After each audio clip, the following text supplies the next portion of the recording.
Hi, hello! My name is Fox Arie, and welcome to Fox Thoughts. In this episode, I'm going to be talking about the Scott Pilgrim franchise because it honestly came very recently to me in my life out of nowhere, and I got so interested so fast, and I consumed so much media relating to it that I just want to talk about it so bad. So, here I am, talking about it bad.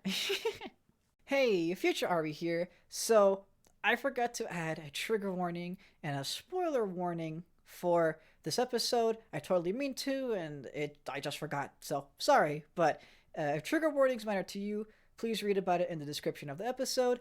If you don't want to be spoiled on the story of Scott Pilgrim, please read any assorting media, preferably in chronological order, because I just kind of go in and start going ham. I apologize. I love ham. Alright, goodbye. Usually, I like to talk about things in chronological order. However, this episode will be a little different. In this episode, I'm going to be talking about the Scott Pilgrim franchise, starting with the anime, then go to the books, and then the movie adaptation, because that's how I personally experienced the franchise. And I figure it's kind of a really hard thing to go for like in chronological order, just because of the type of story it is. Meh. So that's what I'm doing. Blah. Alright, enough lollygagging. What is Scott Pilgrim about? Well, let me give you a brief synopsis of the beginning of the series as a whole, and then the end part will be specifically for the anime.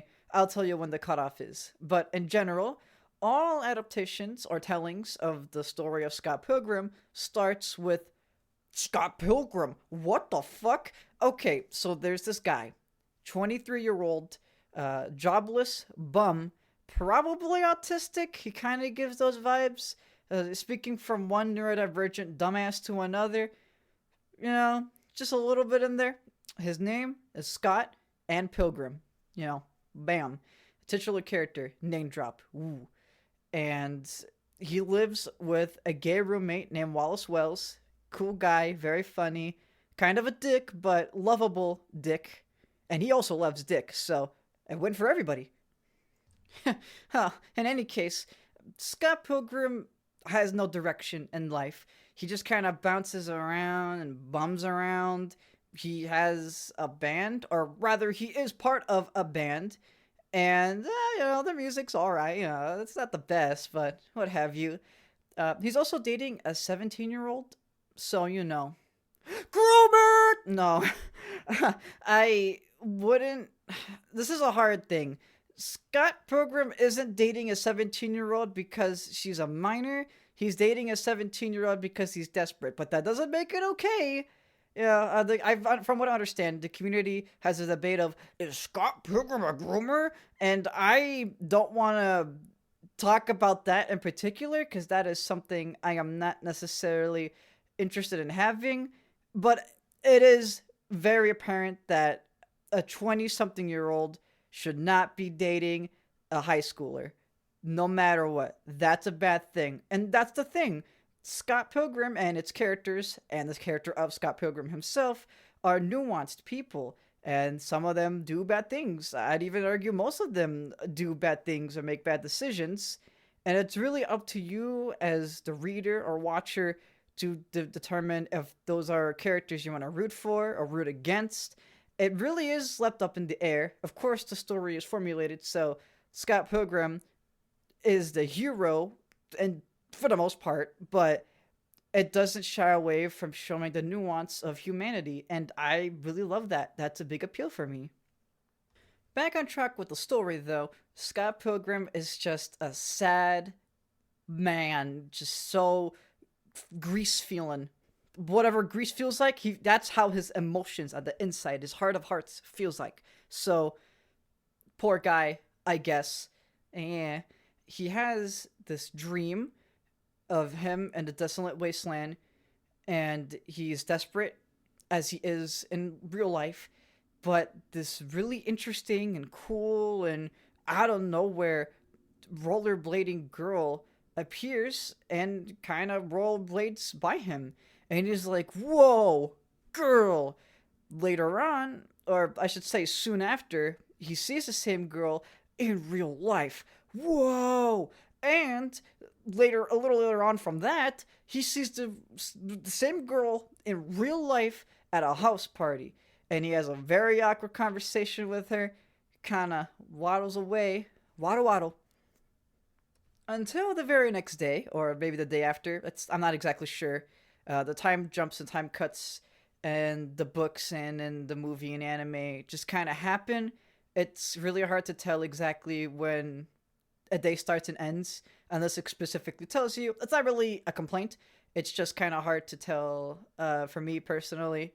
But in any case, very soon after that awkward confrontation with this cool girl that he met in his dreams and also met in real life, he orders something from a delivery service. He meets the girl, has another super awkward conversation with her, and they go on a date. Wow, big win for Scott Pilgrimies. Hoo-hoo! So they go on a date. He finds out that the girl's name is Ramona Flowers, and they kind of hit it off really well. Snow starts to storm. Some magical portal bullshit happens. Scott and Ramona end up at Ramona's apartment. They kind of get it on in terms of like get online and almost having sex, but not yet. They didn't boom boom yet. All right, no boom boom yet. Okay, no boom boom. They spend the night together. They enjoy each other's company. They wake up in the morning. Scott and Ramona split up and go their own ways, but keep each other in their mind. And then Scott gets a letter in the mail and an email about this guy. His name is Matthew Patel, and he wants to fucking kill Scott Pilgrim because he hung out with Ramona Flowers, and apparently there's these evil exes that want to kill basically anyone who is romantically interested in Ramona. He thought it was a joke, threw it away. Later on, the band he's a part of performs a decently big gig for their standards. And then Matthew Patel shooms out of nowhere and tries to beat up the fuck out of Scott. Now, here's where the verge between book/movie and anime happens here, right? Just complete spoilers for the anime and basically everything else going forward. That's just a setup. If any of that seems interesting to you, please go watch and or read the material. I recommend in chronological order of when this series was releasing. So start with the books, then the movie, then the anime.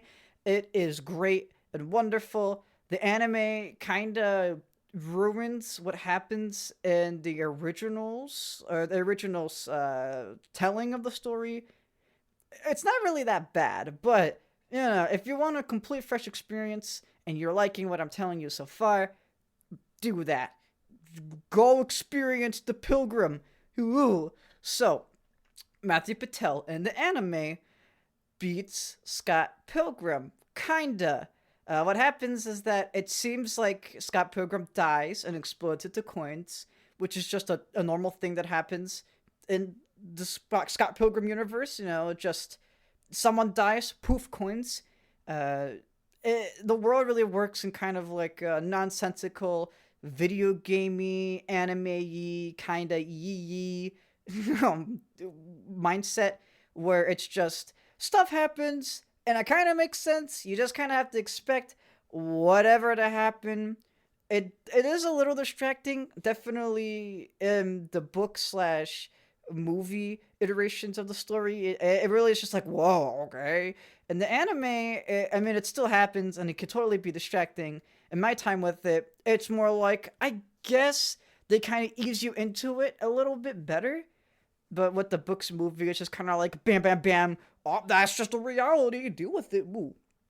But despite the fact Scott Pilgrim is a self-proclaimed best fighter in the Providence, which, it really does show he is a strong motherfucker, Matthew Patel, quote-unquote, wins, and the whole story changes from there.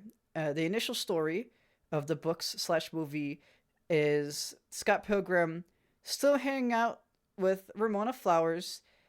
He wins the fight with Matthew Patel and kills him in cold blood, in the middle of this rickety, rackety, shackety, I'm not concert hall, but just hang pub, I guess, kind of like a club area. There's alcohol and shit along, and that kind of place.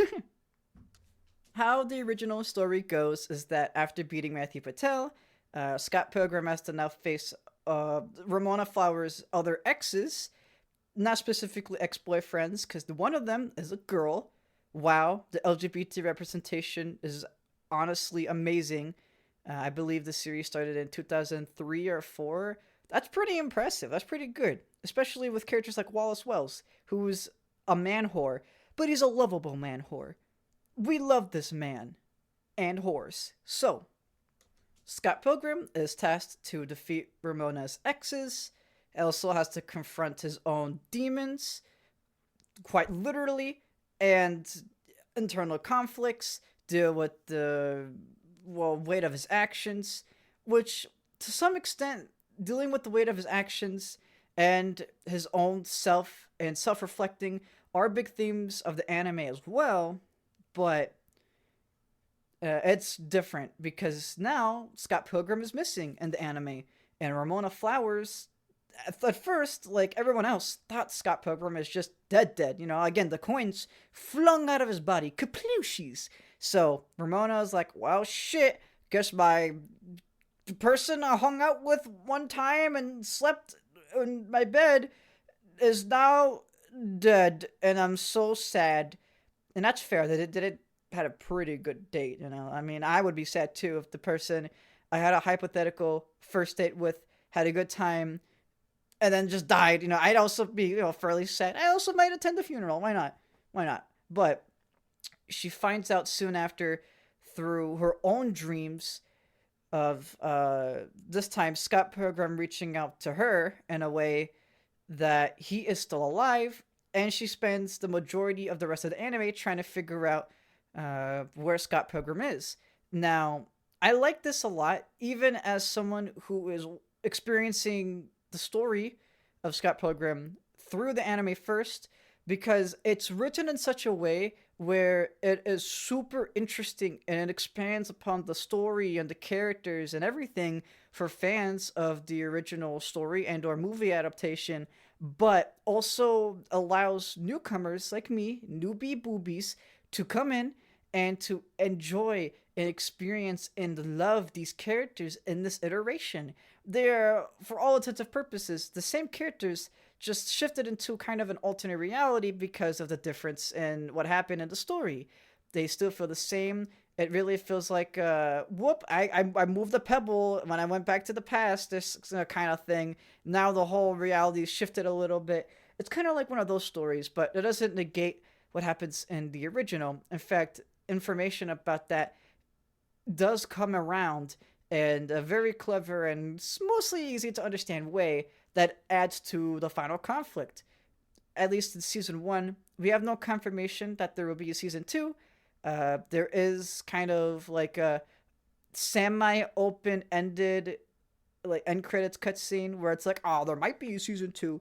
If there is a season 2, then I would love to talk about it and come back here and be like, oh man, more Scott Pilgrim. For now, just know season 1 is real and is here, and you should watch it on Netflix right now. Not sponsored, but I wish I was. And that's pretty good. Season 2, please. But back on track. Ramona Flowers is a very interesting and nuanced character. Much like Scott Pilgrim, she is not perfectly good. She has a lot, and I mean a lot of bad badges. No, baggage. Man, I guess she might have badges too. She is a bit of a nerd. But in any case, Ramona has evil exes that want to just be with her. And in the original story of Scott Pilgrim, we don't really have the time or the right setting for Ramona to meaningfully interact with the majority of her exes, but that is completely flipped on its head because she's the main character of Scott Pilgrim Takes Off, which, by the way, that's the name of the anime. Uh, Ramona gets to interact with her exes in meaningful ways, and those leads to some of my favorite moments of the entire franchise. And gets to flesh out her as a character, gets to let her grow and learn in interesting ways. Gets to have these, antagonists also shine and come through and come into their own more than some of them have, and some of them really need to. And it is just beautiful. And just in general, the anime is quite funny, quite silly, has wonderful, beautifully animated moments. Honestly, probably the best, or I should say, one of the best animated projects this year, both in just in general and in terms of animation.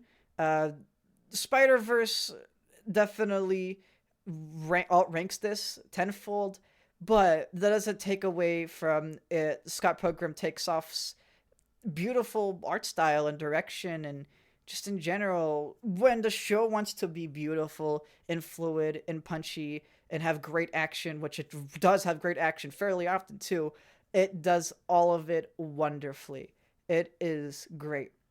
So, after Ramona confronts all of her exes, I really am skipping around here because I don't want to do a play by play of the whole thing.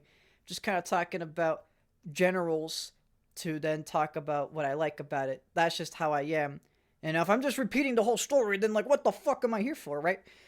Anyway, once Ramona confronts all of her exes, which by the way are done beautifully. Here, actually, I'll take a pit stop here to talk about that. I already mentioned that it's really handled super well and it's super good and inviting, but I want to specifically highlight the interaction with Roxanne, Ramona's lesbian lover, in the book and the movies. We have the story of why these exes came to be, and like why they are evil and what happened, on their side of things. But in the anime, we really get to see it way more fleshed out, and the fight scene with Roxanne is beautiful. The dialogue that the two have is honestly some of my favorite dialogue exchange between characters in media, period. It is very powerful and great, and it's super creative and fun. The only thing I don't like about it is that the fight ends up with, in the middle of it, Ramona and Roxanne kind of enter like a changing TV world. It happens out of nowhere. There's no explanation for it. And at first, I thought it was like kind of a dream sequence, or just kind of like, oh, funny visual flair. But no, it actually happens, and it's not bad. I think it's great and it's cool, and it really adds to the spectacle. But it just kind of happened out of nowhere, and I think it's just a case of I wish there was just a little extra scene explaining that. It didn't have to be like a long, overly winded, oh, here's how this works, because I do not like when any type of media does that. Just explain what it is, give us the information, and in a concise and easy to understand way, and get on. This has the opposite problem. It just happens, and wow. I guess you could just say that's the charm of Scott Pilgrim. Things kind of happen, and you just kind of go with it. But there are times where it does get really confusing. And it doesn't really happen with the anime, as I mentioned before, but this time it did. And it takes away a little bit from the experience the first time. But once you kind of understand it and you go back, you appreciate it a lot more. It's just when it's happening, you're like, what the fuck? Whoa, what do you want to, whoa? Ah! So, at least that's how it was for me. Maybe I missed something, which is completely possible. But in any case, wow, the interaction and just the story, the falling out, and the resolution between Ramona and Roxanne, mwah, the chefiest of chef kisses. It is great and spectacular. Wow, we. Okay. Also with the other exes, for the most part, except for the twins. We'll talk about the twins later. They're also really good. It's just that Roxanne's was a big standout, and as I saw from the community, gauging what they said on Twitter soon after the anime dropped, yeah, it seems like the majority of the community agrees too. So I'm glad I'm not the only one who was touched by this very, very stellar storytelling. Okay, blah blah blah. Story time. Baby blue. Ramona, after investigating the majority of just areas that she think she could investigate, and most of her exes, so on and so forth. Scott Pilgrim comes out of nowhere. His ass is like, yeah, hi, I disappeared because of myself. And in general, that's a pretty nutty thing to say with no context. That also ended off one of the episodes, so it was pretty enticing. I might as well say now, since I'm kind of in the idea ballpark of enticing, man, I don't usually binge watch things ever. Like, yeah, I'll watch a couple episodes a day if I like something, take a break here and there. No, I loved every episode of Scott Pilgrim Takes Off. I watched almost all of it in one day, the day it came out. And I saved the final episode for breakfast because number one, I was tired, and number two, how else would I love to start my morning with watching the finale of something I was getting super duper interested in? And, man, that fucking Milka cereal went hard. It was crazy. Craze balls. Alright. Anyway, Scott Pilgrim retails and details how he's alive and what happened. Kind of long story short, a future version of himself took him away and basically said, "Hey, what happened? This is what happens if you stay with Ramona, fight her exes, go on and go forth." And then Scott, or I should say, present Scott, he's like, "Oh man, this is pretty cool. I get to hang out with a girl, and I like this girl, girl. I love girls, women kiss her." And then future Scott, which is just what they call him in the show, by the way, he's like, "Yeah, I guess, but we get married and then divorced." And then President Scott is like, "Oh, what the fuck? Oh man, oh shit, the ball's in my mind." Oh, tinkle farting. In any case, future Scott is trying to tell present Scott, "Hey, just don't be with Ramona. Things will not end up peachy keen." And President Scott is like, okay. But then, uh, sorry. So Scott, present, he's present and he's here, comes back to the here and now and be like, "Hi, I'm back. This is what happened. Blah, blah, blah." So one thing leads to another. Seems like everything is fine. You know, like, "Oh, pack it up, boys. Oh, we found the guy, man." So everything starts to calm down. People are talking, enjoying each other. Phew, don't have to worry about a missing person report no more. Yippee.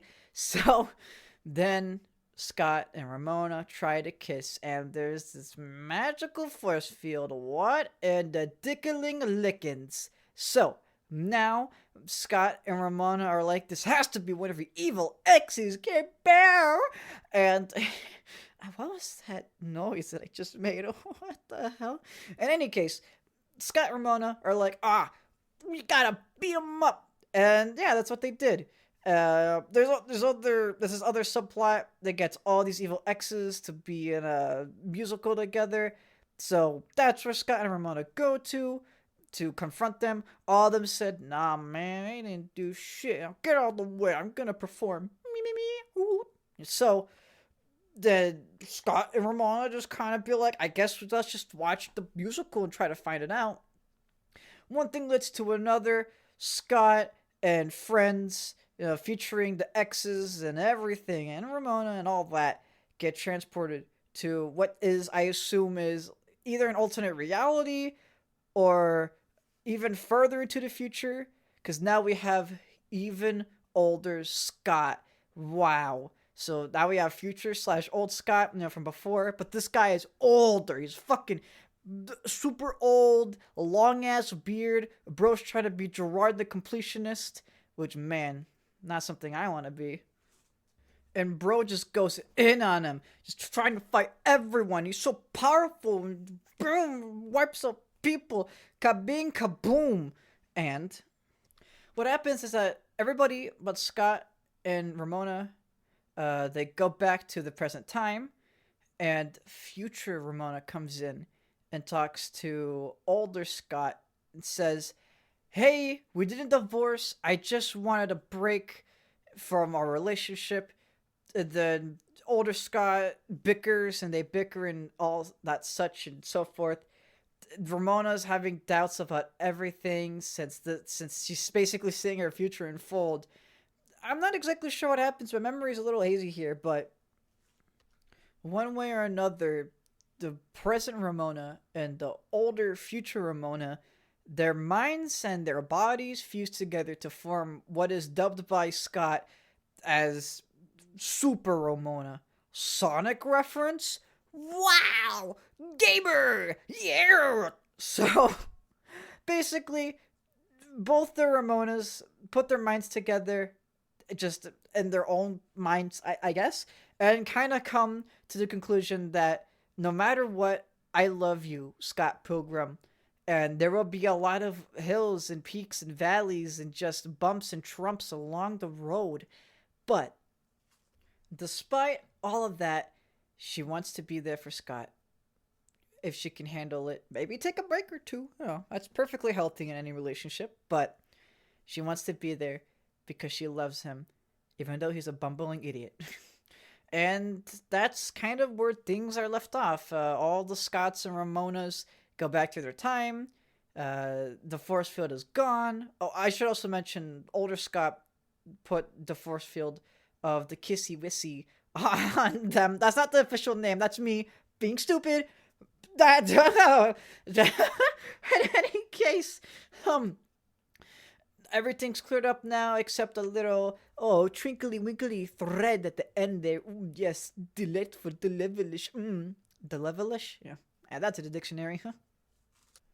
Despite everything that happens, obviously, as Ramona comes to the conclusion, Scott and Ramona want to continue their relationship, live a happy life, and yeah, that's just kind of where it ends. Again, for this potential season one of multiple. Blah, blah.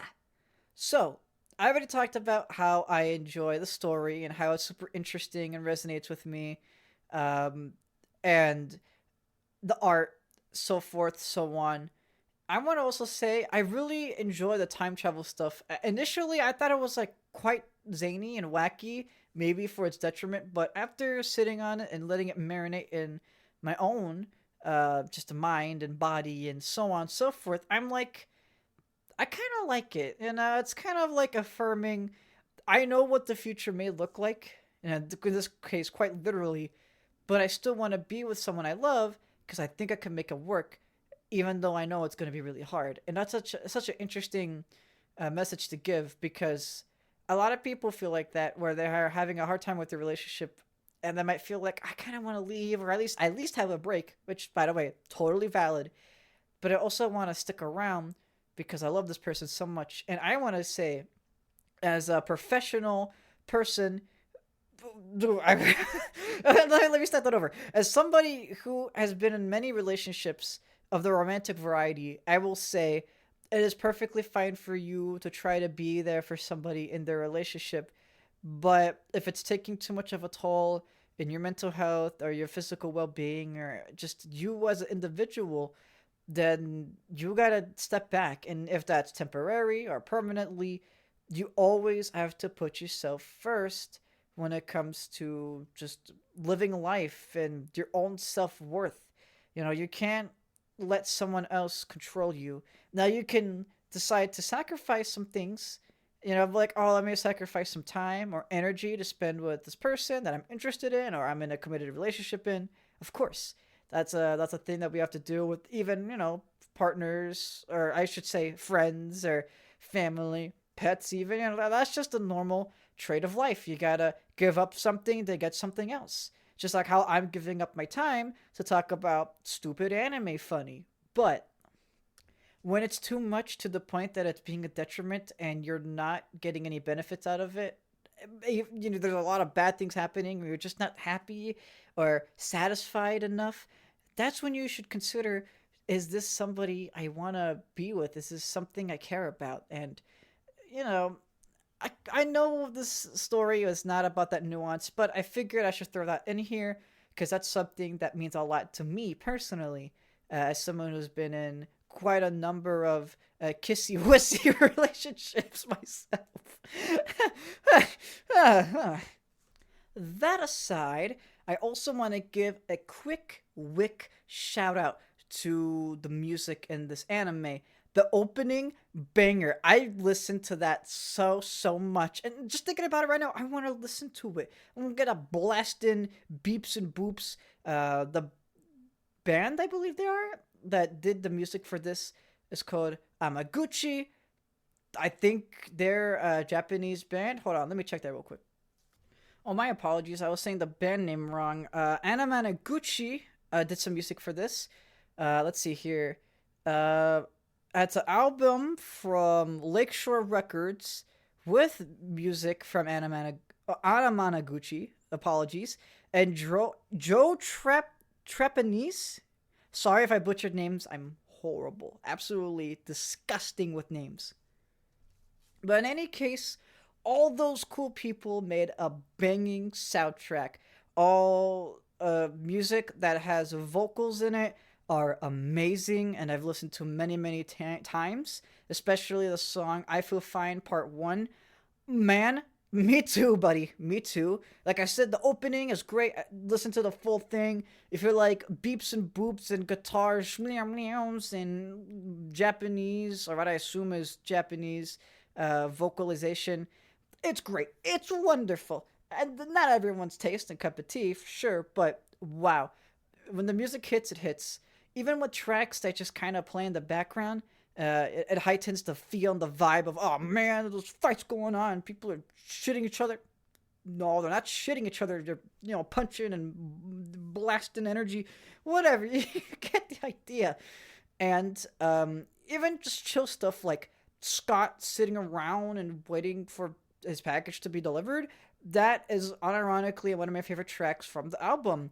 It's just a little nice funky beat, and I kind of wish there was more of it in the anime, but I'm just happy we have it in the first place. Overall, really solid and very good soundtrack. I really like it. In general, just a solid anime. I'd even say it's very good, and I'm very happy it's here, and I just hope it continues to get the recognition it deserves going forward. I hope it doesn't just fall into the ether of random niche thing that Netflix did. Oh, Netflix. And trust me, I have the Netflix feeling too. But, they do great stuff at times, and this is definitely one of those times. That aside, I am not the only one who has thoughts and opinions about Scott Pilgrim. That's a stupid segue, but I'll stick with it. So, I asked my friend Beanie Flair to give me his thoughts and opinions about the anime. Uh, Initially, this episode was going to be about only the anime, but he took a long time to send in his segment that I got into the rest of the series. So, I mean, it worked out for me. This episode is longer. You get to enjoy. Hoo, hee, ha. But I figure since I'm at this point and I'm at the turning point of going from anime to books, let's drop in a segment. How this works is that I ask other people that I want, to have their opinions on the show to record a pre-recorded segment, and I will listen to it rather with you. For the first time, I have not heard a single peep out of this, so I am very interested to see what he has to say since he's actually a long-time Scott Pilgrim fan.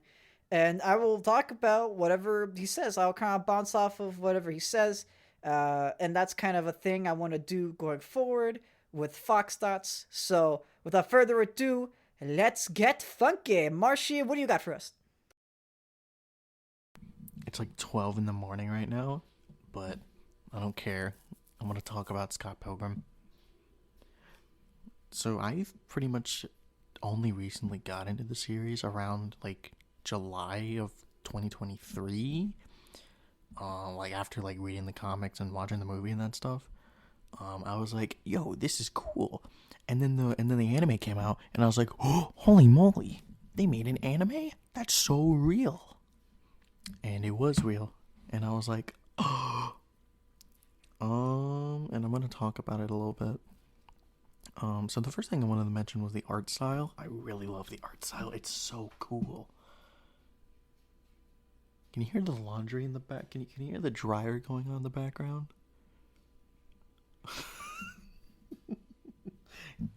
Did I mention it's 12 a.m.? Um, I don't know. I really like the art style. I think it's really cool. I like the fact that it's like really similar, if not kind of replicating like the original comic style, but also having like those occasional anime elements. I think that's really cool, and I like it. He's nice. And I also kind of like the story. I think it was interesting enough to have me want to keep watching and seeing whatever comes next. And I guess that's kind of what it was done. The whole series was made for, to get you to keep watching it, and you're like, oh man, what are they gonna do next? I like that it was like a different story, than just the comic, because I mean we've already pretty much gotten like different adaptations of the comic like two different times. Like we had the movie, and then we had the game. So it was cool that they did something different. And then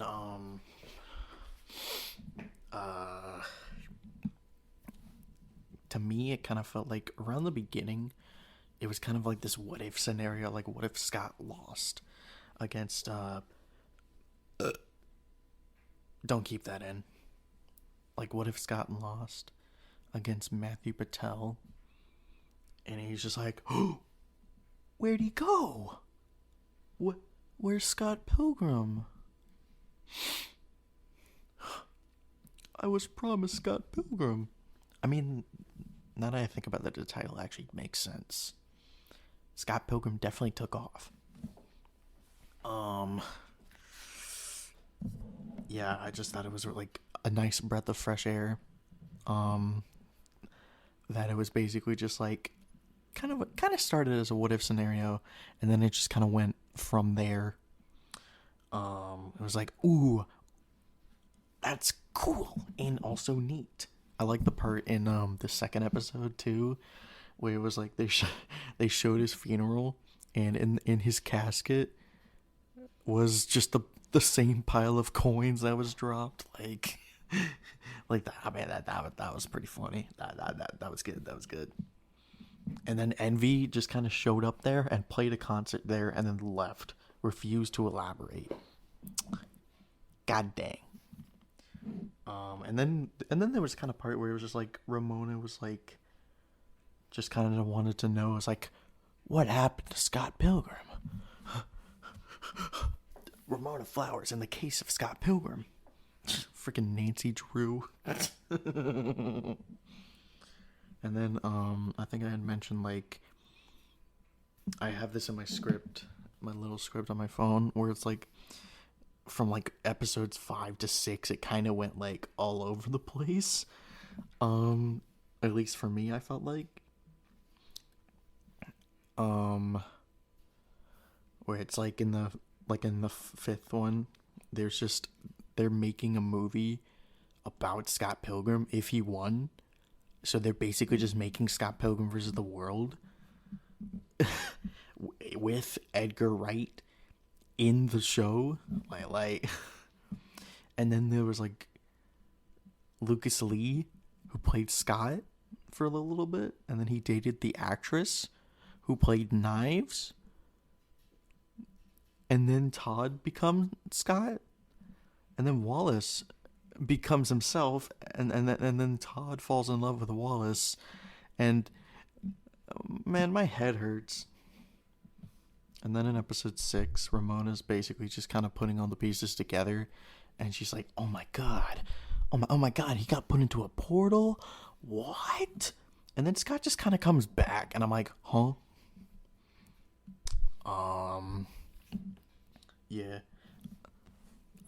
I just think it was kind of really, really bonkers, just kind of crazy. And then the last couple episodes, where they reveal it's like a whole future time travel-y bit, that was funny. Old Scott, also funny. old Wallace, he looks like he's 70, but also 30. How does he do it?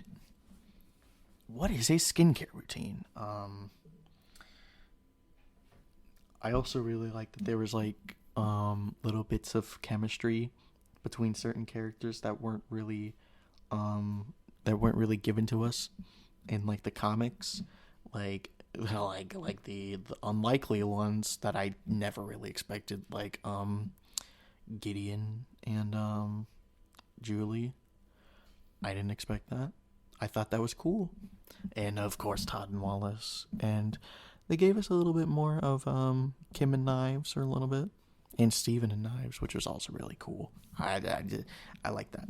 And also it was really funny how everyone just kind of was like had a better time without Scott,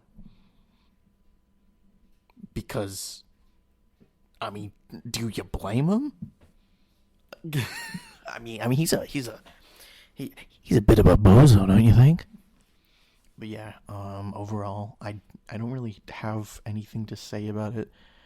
Um, I have a couple gripes, not too much. Mainly, just kind of felt like the story kind of felt like it was kind of going all over the place, and the end just kind of felt like a little rushed. Like I felt like they were just trying to get loose ends, that sort of thing. I kind of wish they had done a little more with the ending, but overall, I liked it a lot. I thought it was really cool. I thought it was funny, and it was definitely Scott Pilgrim, and he definitely took off his pants. Oh, and I almost forgot to mention the music. I'm so dumb. I forgot to mention the music. The music is also super good. Like, Anamanaguchi is so good. It's like, I'm literally just bumping like a bunch of the songs, like the one where it's like him, Scott, waiting for the DVD. I bump that like 24/7, dude. That is how I be feeling day in, day out. Wake up, wait for DVD. Sleep, wait for DVD. I just live and breathe like that, man. That's how it do. That's how it be. Yeah, like I said before, like I really did like it. I like that it was different. I like the art style. I love the music. It was great. It was a lot. It was a lot of fun. Really kept me on my toes, given how crazy it was. It was good stuff. Wow, seems like me and Marshy, or Beanie Flare, whatever you want to call him, has a lot of similar opinions about this anime. I pretty much agree with everything that he said. I think the casket money thing is funny. I think the ending was a little rushed. I didn't really mention that because I just kind of slipped out of my mind like a pickle. All right, mind pickle. But no, I completely agree with basically everything Beanie Flawai said. So, if you like that man, you thought it was funny, because I thought he was funny. I was giggling my pantaloons up and around and downtown while listening to that. Seriously, I think he's a riot. I have dropped a link to his YouTube channel in the description of the episode. He's cool. I like that guy. So, putting takes off to the side, including his pants. Keep that on, brother. Let's talk about the original comics, since that's how I, got into it. After all these thoughts and feelings got flung around my brain hole, I am now here and I bought the comics digitally because piracy is wrong. Probably. So, I mean, also it was on sale for like a charity, and I like supporting charities. So I got it, and also got a bunch of other free, not free. What? I also got a bunch of other digital books too. It was like pay the small amount, you support charity, you get a bunch of books on the internet. Damn, that's pretty good. I like that kind of shit. So that's how I read through the books. Bleh. I kind of want them physically now, but I'm not dying for it. Oh, no, who cares? Who cares about that? You care about Scott Pilgrim. So, as I pretty much alluded to in the anime section, The story is Scott Pilgrim meets Ramona and tries to beat up her exes when they come at him. And yeah, I like that. It's a pretty super premise. What makes it nuanced is the characters themselves, and overall, yeah, I like it quite a bit. To get more specific here, I think my biggest problem with the comics is that it focuses too much on the light-hearted side of things when the characters, and I mean important main characters, need to be fleshed out and need to have more slower or quieter moments with each other. Now, it's not a complete turnoff. It's great to have these slower, chill, fun moments with these characters in this world, but it feels like early on it's super heavy sided towards let's just kind of chill and hang out and whatever, and then a bunch of stuff happens and then now just hang out again. I mean, I get kind of like building up anticipation and fleshing out a world. It definitely fleshes out its world and always has something interesting or entertaining with these characters, but I just wished from the get go it had a better balance of let's hang out and chill, get to know these characters, have their funny moments and what have you, but also have time where our main characters and so on, so forth, what have you, they mingle and tringle and definitely possibly tingle and interact in more, I wouldn't say more meaningful ways, but have more times where we progress a story along and so forth. Obviously, with characters like Ramona that doesn't want to talk about the past too much unless she has to, that makes more sense. But it's not just beyond that. It's not just about her, of course. I just wish there was more times or moments where the story was being pushed a little forward and it was more let's focus on the story more than half the time and also have our chill fun lighthearted moments too around it. And it kind of felt more like let's have a lighthearted silly fun, and then we also have this grandiose exciting adventurous story, and there we go. That's perfectly fine, but I just felt like it shot itself in the foot. I feel like if the comics were one book longer and they didn't limit themselves to every book Scott has to face off against one of Ramona's exes, then, if they didn't have to abide by that rule, or, if Scott didn't have to face the twins at the same time, then I feel like the story would have more time to breathe, especially since the writing got more consistent and better later on, and a better balance between funny and story. So that's just my personal opinion. But I still think it's great for what it is, and just a great time. It really is a lovely story, and the twists and turns it takes on, which I'm not even gonna really get into, because that's kind of a thing that I would hate to spoil for anyone. Even though this is a spoiler discussion, man, it threw me through a loop, and I love it, and I want people to experience that. Another thing I kind of wanted a little more from the comics was the action. I think the anime definitely spoiled me in this regard, but even if I were to go into the comics with the thought of, oh, it's an interesting story with nuance and comedy and action, I would have expected more action anyway. I wasn't expecting the crazy and amazing fight scenes that the anime had, but still, I wanted something a little more. And when the action is there, it's mostly pretty good, but it just kind of happens and it's very short. I'm not expecting or asking for the like half the book to be boom boom bam woo bah hoo, but I wished rather that the action had a little bit more time to fester. One of my favorite action scenes was early on in the comics with Scott beating up all these, well, what seems to be evil high school students, and facing off about this one guy before he moved away from another town he lived in, and he's fighting as one guy. I think it was raining on a school roof. That fight is my second favorite fight in the whole comics series, and it's really good. And what makes it interesting is that it flows really great. It's just as long as it should be, and it really makes you kind of like get into it. All the other fights, for the most part, they're still good. It just kind of, I just wish there was a little more. If it was like a more smaller, like insignificant fight, or rather, it's not something like the main focus, I guess, kind of like type of thing, then, I don't mind those being like quick and done and over. But other fights, mostly with Scott facing against Ramona's exes, the majority of them, I just wish there was a little bit more. But still, this is more of like a nitpick more than anything, a personal disappointment. But if I were to reread through these books, I would definitely be like, I know what I'm getting into.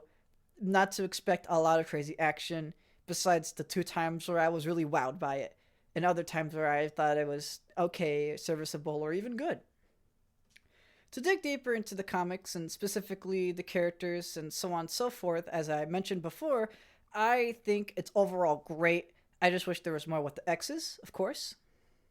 And other more fulfilling moments, like with that 17-year-old that Scott was dating very early on in the series, Knives, her name is. Like the resolution to her plot after everything, it was just kind of, oh, I'm leaving, bye bye. And Scott's like, oh, okay, well, see ya, I guess. And like it works, but I just wish there was a little more. I guess maybe it being awkward inherently after everything is what the storytelling was supposed to be going for, but there were other examples I can't think of moments that I wish lasted just a little longer, or there was just a little more meat to it. I just feel like some things were left up in the air in terms of I wanted something a little extra. And this, again, this is not me being a spoiled brat about this is what the anime gives us, but this is just me as a general understanding of storytelling and also what the story is actually trying to tell, wanting and wishing. Not bad, just a little lackluster, but still a good groovy fun time. Oh yeah, the art style of the books, even though the originals were black and white, were very distinct. They're very clean and sleek, and they just look wonderful and beautiful. And with color, which is the version that I read, man, it is beautifully and well illustrated. The black and white original prints, they also are very well illustrated, but everything pops and is addicting to see with colors. It is a little bright, and I could see how that could be a turnoff for some people. Of course, that makes sense. Not everything is for everyone, but man, I love the art and beauty of the books. They're just so fun to look at. And as Marcy mentioned, the anime translates that in its own way very, very well. It really feels like the comics are alive and did its own thing. And that is just splendid. That's about pretty much everything I could think of about the books I wanted to talk about. So let's hop on over to the movie Scott Pilgrim versus the World, which is also the name of the second book. So a little confusing there, but it's not the end of the world. We're fighting the world instead. So since this is a 2 hour movie trying to adapt 6 books, obviously, just like going into it, you have to expect this isn't going to be a one-to-one retelling of Scott Pilgrim. There are going to be things that are different, characters that get the shaft, characters that don't even show up, which, by the way, that also attunes to the anime. That's different, so I understand why some characters like Lisa, which I haven't even talked about, but no, she's cool. I like her character a lot. Didn't show up in the anime. That makes sense, but for the movie, it also makes sense for trying to focus, and there's a lot of things that happen. A very fast paced, but very fun and energetic movie. And that's perfectly fine. That's how adaptations basically are. As long as it respects the source material and makes it fit the medium the best it can and an entertaining experience, that's all I really want. That goes for anything, really. To kind of trip back a little to the Super Mario Brothers movie, I wasn't expecting a proper retelling of Super Mario Brothers 3. I just want something that's fun and energetic that fits the medium. And Scott Pilgrim versus the World really fits that. It carries a lot of similar, if not one-to-one dialogue throughout the majority of the film that's pulled straight from the comics. And I really love that. Also, aesthetically, the movie is so fun. You get these fun illustrated, like, doodles like of sound effects or other effects that may happen like around the characters akin to the comics, and everything about it just feels great. It has it really perfect, nearly if not definitely perfectly translates what the original aesthetic and feel and story was trying to tell just for a single movie. Definitely, I feel like if the Scott Pilgrim movie was split into two and had time to properly adapt three books each, it would have been way better. But at the same time, what we have now is amazing and definitely a great watch. You know, if you're not someone who wants to commit to reading six books, which I get it, even though they're uh, comic books, it's not everyone's cup of tea. I totally understand. But if you just want a movie that basically says majority of the same things, some things definitely different, like any adaptation most likely would be uh, of the same story, then this movie really fits the bill.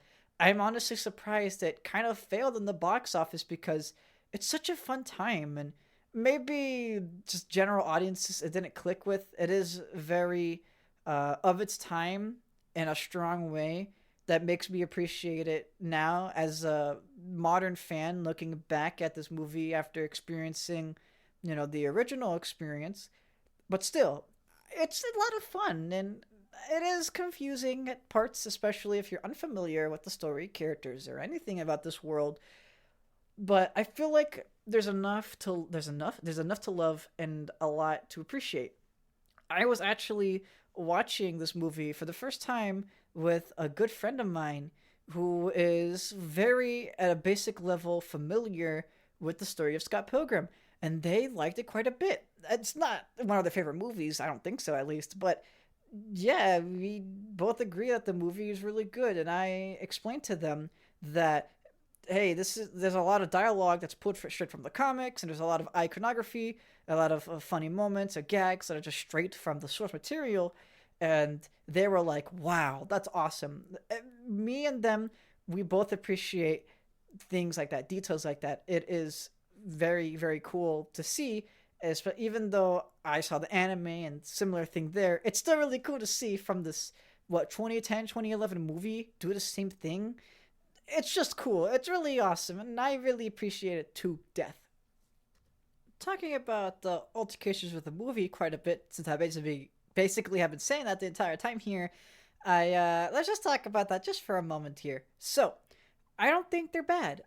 Again, they work for the medium, and I like most of them. Of course, there are sacrifices, like I said, that had to be made. For example, the twins, their whole character basically got shafted.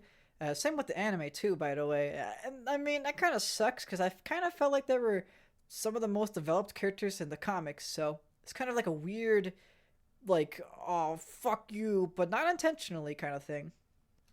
The bottom line is the movie is fun and energetic and funny and is very Scott Pilgrim, and that is very important to be a good movie and Scott Pilgrim in this case. Man, if the Sonic movie was both a good movie and Scott Pilgrim, I don't think I would. I don't think I'd understand. I would have many questions. And imagine that with Oppenheimer. I don't want a Scott Pilgrim Oppenheimer movie. Ugh.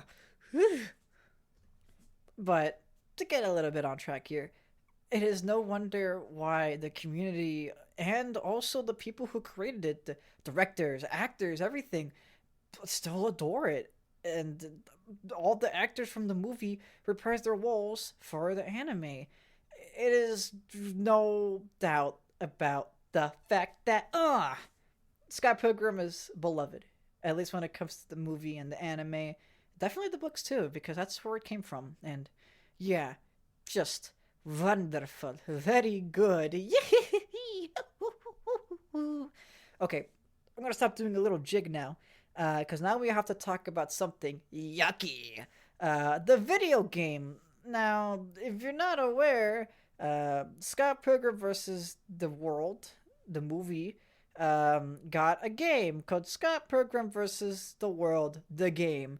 I'll just call it Scott Pilgrim game from now on. So the game is great. It's a classic not arcade, classic arcade styled beat 'em up. So you go around, you punch people, guys, and etc. It also has RPG elements, which makes it interesting to me. So it's not just get good and die a bunch. You know, you can level up and learn new moves and increase your different statistics and all that stuff. It's very fun for me, and I quite enjoy it. And I enjoyed it playing it with the same person that I watched the Scott Pilgrim movie with, because why not? You know, it's right there. Oh, it was on sale too. It was like $5 on Black Friday. Dude, I was swimming in sales. It was awesome. In any case, I enjoyed the game a lot, and it's not trying to be another retelling of Scott Pilgrim. It simply is just, oh, here's a fun game based off of the story. Have fun. For what it is, it's great. However, the problem I have with it is not the game itself, it's how it's handled nowadays. The modern ports of Scott Pilgrim, the game, it's yucky when it comes to internet connectivity.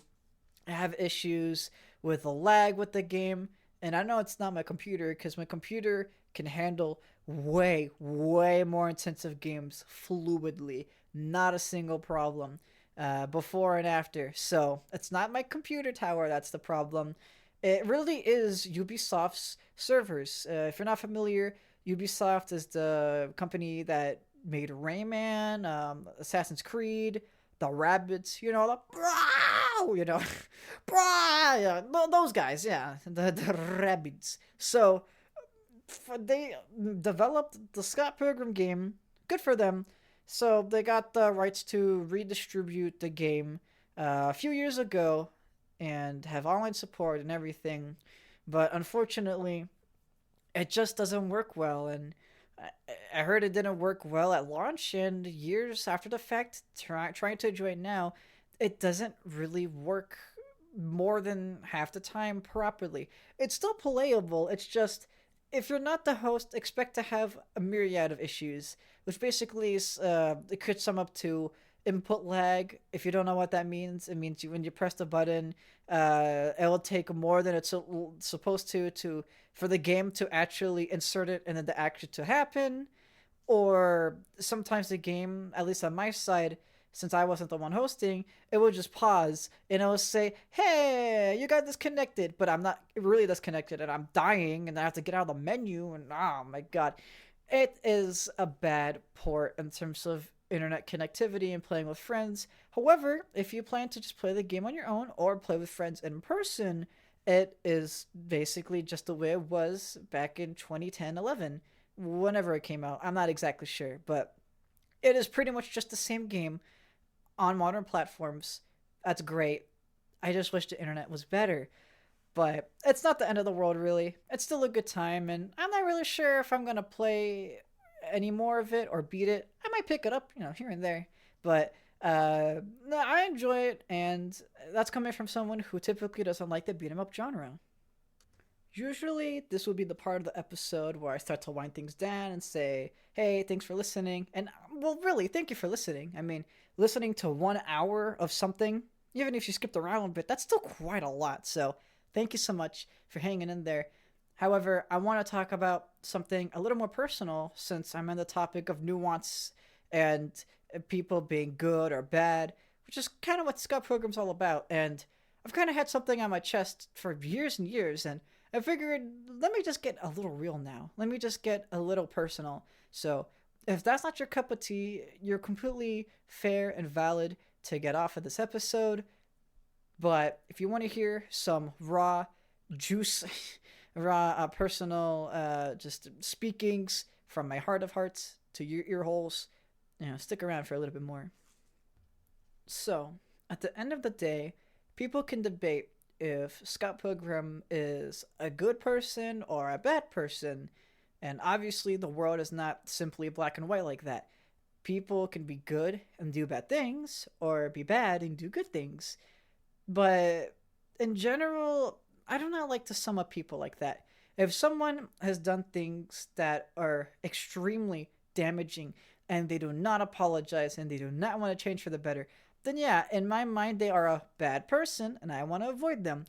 However, not everyone is as simple and clean cut as that. There are definitely people that could be assholes, but could also have a heart of gold, or could seem like an angel, but might do things that are harming others, whether they know it or not. And then, of course, when you think about other people like this, since that's the kind of thing I think about fairly often, I end up thinking about myself and reflect upon myself. And to be completely transparent, I've hurt people in the past, and the majority of the time, in my experience, it wasn't on purpose or it was mistakes. But sometimes, yeah, I've done things against my own will or because I was in the wrong and I didn't know on purpose that hurt other people. And I don't think that necessarily makes me a bad person because I apologized and tried to make it up to people the best I possibly could within its time and within its own reason and so forth. And I feel like that's kind of something everybody might think about. Nobody here is an angel. Everybody has made mistakes. Everybody has hurt somebody we've loved. Whether it's a little bit or whether it's a lot, whether it's something that happens all the time or once in a blue moon, it is something that we as people struggle with. And I want to say, as someone who used to go through horrible anxiety day in and day out, worrying about the future or what I did in the past and how I might have hurt people then or even now just by being myself, I want to say if you struggle with any of those type of mental health issues or anxieties or whatever you may want to call it or may be, just try to take a few deep breaths. Try to calm down. Maybe close your eyes, sit or lay down for a little while, and remind yourself everything's going to be okay.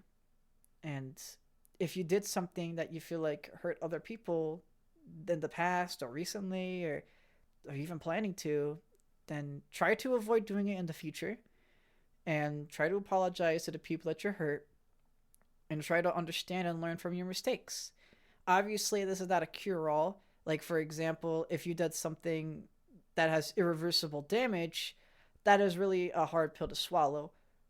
But I think most people can be, in some point or another, redeemed. And not in nobody's eyes in the whole world you will ever be seen as somebody who is perfect or great or wonderful. There will be a lot of people, I'm sure, at least a handful of people in your life that think that you're good, that they're somebody you want to hang around, but there will also be people in your life that don't want you or they don't care about you, whether they're close or they used to be close or there's somebody who's just never liked you from the beginning. And that's okay. That doesn't mean that you're inherently a bad person or that you did anything wrong to them, or maybe you did something wrong to them and you don't want, or rather, they don't want to be around you. That's okay. You don't have to be perfect. You just have to be yourself and try to be the best self that you can be. Learning from your mistakes is hard.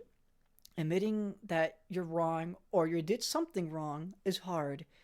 It's frustrating, it's tiring, it's consuming, it's very hard to get over that hurdle of self actualization and understanding what you did wrong when you thought that it was perfectly normal. I fell into that camp before where I felt like something I was doing was perfectly fine and it ended up hurting people I cared about a lot. And I'm so sorry then and now still because of what I did. And even though, I didn't know, that it did take away the things that I did and the people that I hurt. Now I have learned and I've grown and I've gotten professional opinions and I've, rebuilt relationships and met new people that love me and accept me for who I am. But I lost a lot of friends along the way. I lost a lot of people that I considered my family because of the mistakes I've done. And that is something most people were going to have to deal with. It's not really something you see in the Scott Pilgrim series. Uh, there is one big example of Envy Adams. Uh, to an extent. It was kind of a two-way street type of deal, but still, I figure since I'm already on this topic of people and how complex they can be, just know that you aren't completely bad. You aren't completely good. What you are is what you know you are. And maybe some things you don't know or you don't want to realize, and that's okay. You don't have to figure yourself out, or you don't have to know exactly what or who you are at any time. Just take care of yourself above all else. Try your best for yourself and the people that matter to you or the things that matter to you. If you made a mistake, massive or small, learn. Try to be better. I learned a lot from my mistakes, and I learned a lot from people that have been bad to me and have made me do bad things, but I like to think that I'm an okay person. I don't like to think of myself as an angel or as a saint or good just because I have people and a whole group of lovely individuals that adore me. That doesn't make me invincible. That doesn't make me above criticism. I accept criticism. I want people to criticize me as a person, and I want people to say and call me out when I do something bad. I want people to correct me. I want to learn. And please, uh, if you really want to feel more aligned to the good side of what people are, you have to be open. You have to open your heart to what other people say. Not everything everybody says is going to help you or should matter to you. It really is your battles. You got to pick and choose which ones you want to have. But take it from someone who's been hurt a lot in my life from many people that I cared and didn't care for, and have hurt people I definitely cared for, and I don't think I'll ever get to talk to again. Listen, open your heart and mind, and be the best person you can be today, and try to be a little bit better tomorrow. If you fall back a little bit, that's okay. Pick yourself up, take your time, but as long as you keep trying, I think you'll be okay. With that being said, I'm gonna put this episode to a close. Sorry for the dramatic tone shift.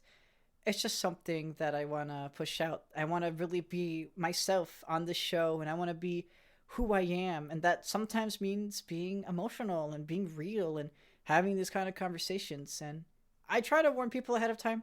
If they're not interested, I'll try to kind of push it back to like the end of episodes. So if that's something you're interested in, that's great. If I see people not be interested in it, I'll try to not do that. But in any case, thank you very, very much for listening to me, what I had to say, whether it be about, Scotty Waddy or, my own little heart there beeping and bumping around. I appreciate it very, very dearly. Special thanks again to Beanie Flair, otherwise known as Marshy. His YouTube channel is in the description below. Also, there you'll find social media sites relating to me, whether it be for Fox Dots or my personal community Discord, my personal own stuff. The art for the Fox Dots icon is made by Versi Percy. Please check him out. He is very, very cool and very awesome. I haven't mentioned this before because the initial plan was for him to make the art for the show, and then it just didn't work out. Like, he got into some personal stuff in his life. I don't want to talk about it. It's his own beeswax, but he made a sketch, and I do plan to financially compensate for the sketch anyway. It just got communication got cut, but he does still reach out to me because we're close friends. And right now, there's nothing I could do. But once he is back on his feet and is able to communicate in a more normal basis, and whenever he wants his financial compensation, I certainly will. And please support him. He is an amazing artist, and I adore their work that they've done, both for me and other people. Just so cool. Art is amazing. All right, that's enough rambling for one time. Thank you again for everything. Any and all support, extremely, immensely appreciated. Goodbye.